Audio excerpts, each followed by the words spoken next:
नमस्कार दोस्तों, आशा की पाठशाला में आप सभी का स्वागत है। आइए बच्चों, आज हम कार्य पुस्तिका फुलवारी कक्षा 4 पाठ 11 बाल गंगाधर तिलक कैसे भरना है इसकी कार्य पुस्तिका पाठ की, आइए आप सभी को बताते हैं। इसमें पहला प्रश्न है बच्चों, शब्दों को स्त्रीलिंग में बदलिए। इसमें बच्चों दिया है पुल्लिंग एक साइड और दूसरी साइड दिया है स्त्रीलिंग। इसमें जो है पहला है अध्यापक, अध्यापक का स्त्रीलिंग होगा अध्यापिका। दूसरा है छात्र, छात्रा, पुत्र, पुत्री, पुरुष, स्त्री, ये होगा इसका स्त्रीलिंग पुल्लिंग का। आइए अगले प्रश्न पर चलते हैं बच्चों। अगला प्रश्न है दूसरा, शुद्ध उच्चारण लिखिए। एक तरफ बच्चों शुद्ध दिया है शब्द और दूसरी तरफ अशुद्ध, एक तरफ अशुद्ध दिया है और दूसरी तरफ उसको शुद्ध करके आपको लिखना है। पहला है आश्चर्य, तो आप देख सकते हैं इसमें आश्चर्य इस तरह सही करके लिखा गया है। इसी तरह आपको सही करना अगला है कुशाग्र, ये कुशाग्र गलत लिखा हुआ अशुद्ध है, तो इस तरह हम इसको शुद्ध करके कुशाग्र लिख देंगे। दूसरा है राष्ट्रीय, लिखा है राष्ट्रीय नहीं होता बच्चों, होता है राष्ट्रीय, इस तरह सही करके लिखेंगे।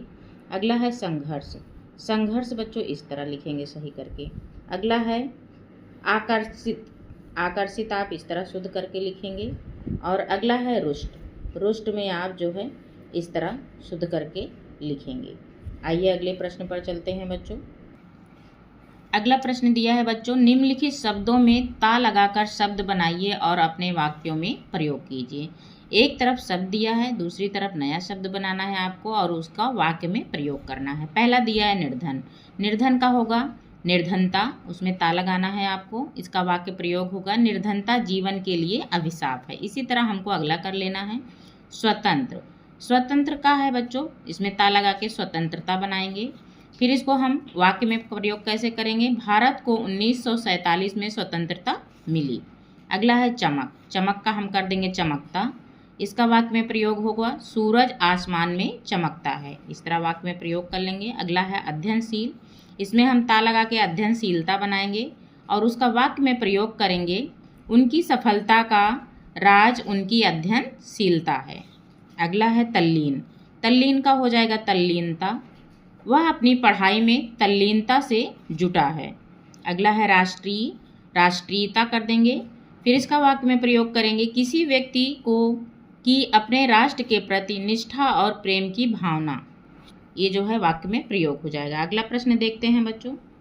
अगला प्रश्न है प्रश्न नंबर 4, सही कथन के सामने सही तथा गलत कथन के सामने गलत का निशान लगाइए। इसमें बच्चों दिया है पहला, बाल गंगाधर तिलक का जन्म 23 जुलाई सन 1856 ईस्वी को हुआ, तो ये बच्चों सही है, इसको हम यहाँ कोष्ठक में सही का निशान लगा लेंगे। अगला है तिलक मंदबुद्धि बालक थे, तो बच्चों ये जो है गलत है क्योंकि वो कुशाग्र बुद्धि के बालक थे, तो ये गलत लिखा है, तो इसमें आप गलत का निशान लगा देंगे। अगला है बाल गंगाधर तिलक का विवाह सत्यभामा बाई से हुआ, ये सही है बच्चों, सही का निशान लगाएंगे। अगला है तिलक ने विधवा विवाह एवं महिला विवाह पर विशेष जोर दिया, तो ये भी बिल्कुल सही है बेटा, इसमें जो है हम सही का निशान लगाएंगे। आइए अगले प्रश्न पर चलते हैं।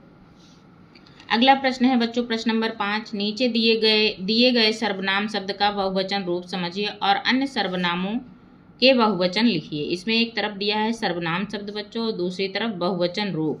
वह का वे होगा बहुवचन, यह का ए, उसका का उनका, मेरा का हमारे, किसका का किनका, इसका का इनका, ये जो है बहुवचन रूप है बच्चों सर्वनाम शब्द का। आइए अगले प्रश्न पर चलते हैं। अगला प्रश्न है प्रश्न नंबर 6, रिक्त स्थानों की पूर्ति कीजिए। इसमें पहला का है, बाल गंगाधर तिलक का जन्म महाराष्ट्र के रत्नागिरी नामक स्थान पर हुआ था। अगला है खा, तिलक कुशाग्र बुद्धि के बालक थे, इसमें बुद्धि भर देंगे। अगला है ग, तिलक शिक्षा को राष्ट्रीयता का आधार मानते थे, तो इसमें राष्ट्रीयता भर देंगे। घा है, तिलक ने जेल में 3 पुस्तकों, कौन कौन सी पुस्तक की रचना की थी वो हमको बताना है, तो पहला है श्रीमद् भगवद गीता रहस्य है। दूसरा है the Arctic home in the Vedas और द ओरियन नामक पुस्तक की रचना की थी। तो ये है बच्चों। आइए अगले प्रश्न पर चलते हैं। अगला प्रश्न है बच्चों, प्रश्न नंबर 7, लोकमान्य तिलक के जीवन से जुड़े रोचक प्रसंगों को लिखें।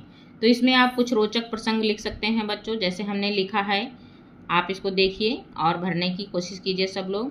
पहला है, लोकमान्य तिलक भारतीय स्वतंत्रता संग्राम के एक प्रमुख नेता थे। उनके जीवन से जुड़े कई रोचक प्रसंग हैं, जिनमें से कुछ इस प्रकार हैं। तो आइए देखते हैं बच्चों। पहला है, गणित के शिक्षक। आगे, अंग्रेजी शिक्षा के आलोचक भी थे। शिक्षा के क्षेत्र में इन्होंने बहुत योगदान दिया था। स्वतंत्रता आंदोलन में भूमिका निभाई थी। तिलक और गणेशोत्सव, तिलक और शिवाजी जेल यात्रा, मृत्यु, ये कुछ रोचक प्रसंग हैं जो लोकमान्य तिलक के जीवन को दर्शाते हैं। उनका जीवन प्रेरणादायक है और आज भी लोगों को प्रेरित करता है। तो बच्चों, उम्मीद करती हूँ आपको ये पाठ बाल गंगाधर तिलक समझ में आ गया होगा, अच्छे से आप लोगों ने भर लिया होगा। तो उम्मीद करती हूँ कि आपको यह पसंद आया होगा।